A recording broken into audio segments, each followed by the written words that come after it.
자, 이제 물질의 자성이라고 하는 성질의 원인을 알았겠죠. 선생님, 그러면 자성의 원인은 알았는데 그럼 왜 어떤 물질은 자석을 가까이 되면 끌려오고 어떤 물질은 자석을 가까이 되어도 아무 반응도 없이 미동도 없을까요? 라는 질문을 충분히 할 수가 있겠죠. 근데 우리는 그거를 생각해야 합니다. 우리가 자석의 원인으로 생각했던 관점이 원자적인 관점이었죠. 그리고 모든 물질들은 원자로 이루어져 있는 것까지는 맞습니다. 하지만 우리 주위에 눈에 보이는 아무리 작은 입자라고 해도, 아무리 작은 물질이라고, 예를 들어 요 조그만한 칠판, 요 분필, 물백목이라고 하죠. 요거라고 해도 이 안에 있는 원자의 개수는 수십억 개가 넘을 거예요. 그렇지 않겠어요?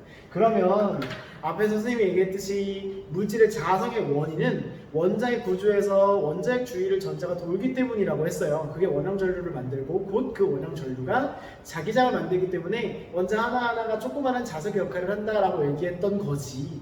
근데 이 안에는 수십억 개, 보통 물질들 안에는 정말 수많은 수의 원자들이 있다고요. 그러면 어떤 원자의 전자는 이 방향으로 돌 것이고 어떤 원자의 전자는 이 방향으로 돌 거고요. 어떤 원자의 전자는 이 방향, 어떤 애는 이 방향, 어떤 애는 이 방향, 이 방향, 이 방향. 다 지들 마음대로 따로따로 자기가 돌고 싶은 대로 돌고 있겠지?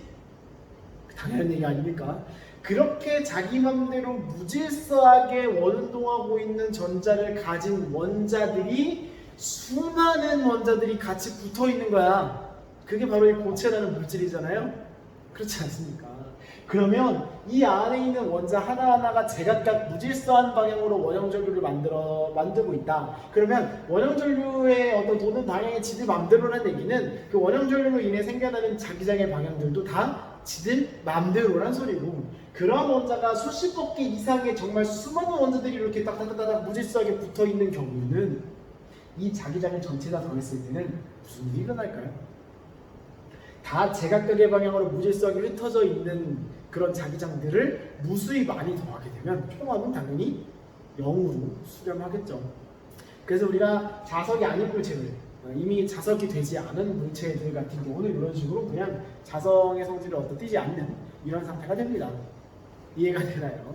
다시 한번 정리를 하자면 물질은 정말 수많은 원자들로 구성이 되어 있다. 원자 하나하나는 어떤 전자의 운동 때문에 자기장을 만들어서 원자 자석의 역할을 할 수 있다라고는 말할 수 있지만, 그 원자의 어떤 원자마다 다 그 원운동하는 그 전류의 방향은 다 지들 마음대로다.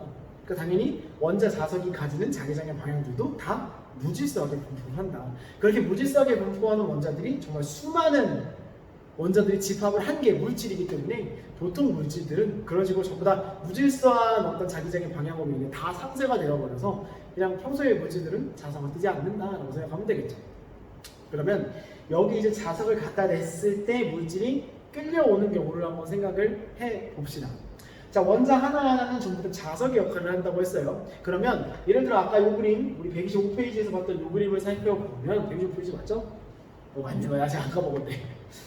원자 자석이 이러한 구조를 띠기 때문에 자석의 역할을 한다고 했었어요. 그럼 당연히 지금 여기서 아래쪽이 N극, 정확히 아래쪽은 아니지만 어쨌든 이쪽이 N극, 그 다음 반대쪽이 S극으로 표현된 이런 그림인데, 여기가 자석 N극을 이렇게 갖다 댄다고 칩시다.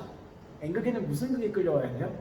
S극이 끌려오죠. 그러면 원자 자석이 이 방향으로 N극이 향하고 있다고 하더라도 여기에 어떤 강한 자석의 N극을 갖다 대게 되면 이 원자 자석의 S극 부분이 N극 쪽으로 끌려가게 되겠죠. 인력에 의해서. 그게 자기적인 인력이잖아요. 그래서 이 원자 자석이 어떻게 움직이게 될까? S극이 N극을 향하는 방향으로 이런 식으로 돌아가게 되겠죠. 무슨 말인지 이해가 돼요? 이 자석으로 인한 외부에서 만들어지는 자기장에 의해서 원자 자석의 어떤 자기장 방향 자체가 돌아간다는 얘기지. 반대극을 향해서 인력에 끌려서 말이죠. 무슨 말인지 알겠어요? 왜냐면 이 원자 자석도 원자 단위의 어떤 자석이니까요. 자석에 자석을 갖다 대면 반대극이 끌려오는 건 당연한 얘기잖아. 그렇지 않아요? 한쪽 막대 자석을 기울여 놓고 한쪽 자석을 여기다 갖다 대면 자석이 이렇게 반대극이 끌려오는 것처럼 원자 자석도 외부 자기장을 걸어주게 되면 그 외부 자기장에 의해서 배열되게 된다. 이렇게 정리할 수가 있는 거지. 무슨 말인지 알겠나요? 다시 물질로 돌아가서 물질 안에는 정말 수많은 원자들이 존재한다고 했어요. 그리고 그 원자들의 어떤 자기장의 방향들은 전부 다 제각각이라고 했었고, 근데 만약에 여기다가 어떤 강한 자기장을 갖는 자석 같은 물체를 근처에다 갖다 놓게 되면 이 안에 있는 원자 자석들이 어떻게 하려고 한다? 요 자석이 만드는 외부 자기장에 끌려서 일정한 방향으로 배열되게 된다, 이런 얘기지. 그러면 원래 물질 안에 있는, 이거는 잠깐 필기로 할게요. 이거는 잠깐만. 여기 있다 어떤 물질이라고 칩시다. 어떤 물질이라고 쳐요. 약간 생각해보면 못생겼지만 이 안에 원자 자석들이 이렇게 있다고 칩시다. 우리가 편의상 그림에 있는 것처럼 원자가 이렇게 있고 전류가 이 방향으로 흐를 때 손을 감아주면 N극이 위쪽 방향이잖아요.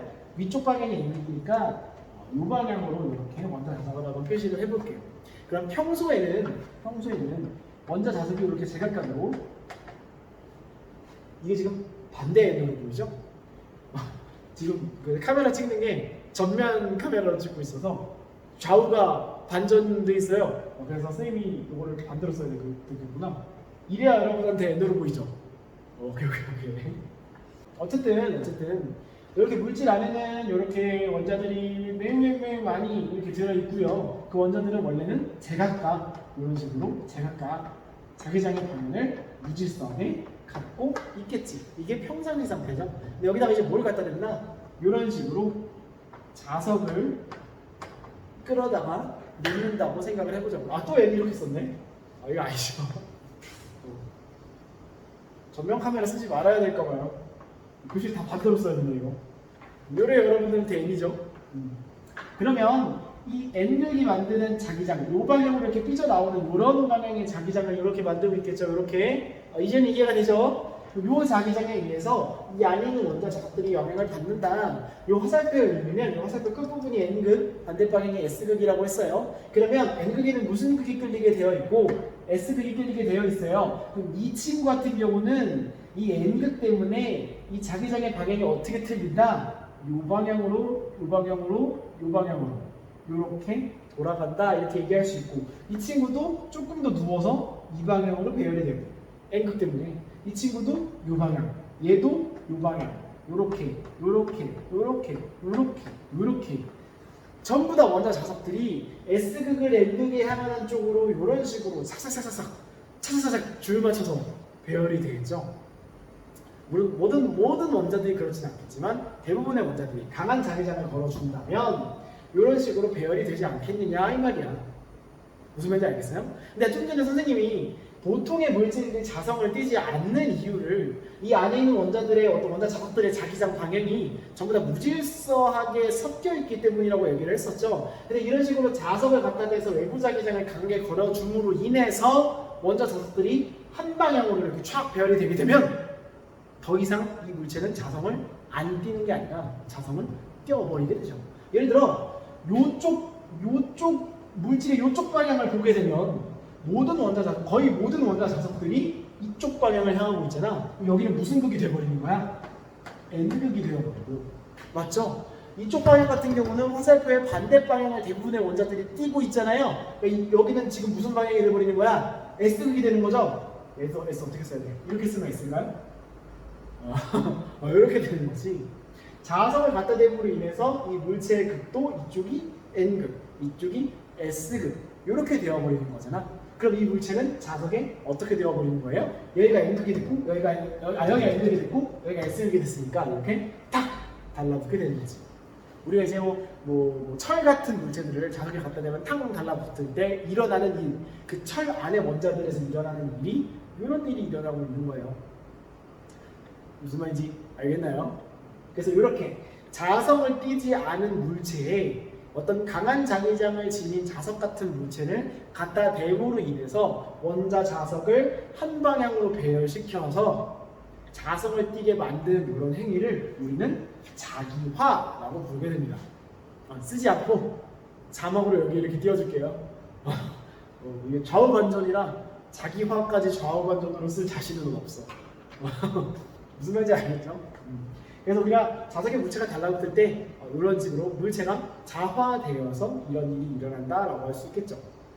그럼 선생님, 물체가 전부 다 원자로 이루어져 있는 건 동일할 텐데 어떤 물체가 자석에 이렇게 뭐 철 같은 물체들이 자석에 탁 달라붙는 원리를 알겠어요. 근데 뭐 고무나 나무 뭐 이런 친구들은 자석 갖다 대도 변화가 없던데 이 친구들도 원자로 이루어진 거 아닌가요? 뭐 이런 식으로 얘기할 수 있겠죠? 그래서 우리가 다음에 배울 내용으로는 어떤 물체가 갖는 자성의 종류들에 대해서 공부를 할 겁니다.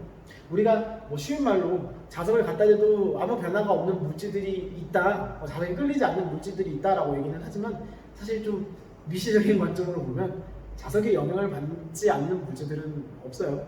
다만 우리 눈에 그게 드러나지 않을 뿐이지. 그래서 우리는 자석에 약하게 끌리는 친구들, 그리고 자석에 아주 강하게 끌리는 친구들, 또 자석에 약하게 밀려나는 친구들, 이렇게 세 가지의 물질의 특성을 나누어서 각각 상자성체, 강자성체, 반자성체로 나누어서 공부를 하게 될 겁니다. 그래서 뭐 이번 시간이 그렇게 길게 남지 않았으니까 우리는 딱 강자성체까지만 살펴보고 이번 시간을 마치도록 할게요.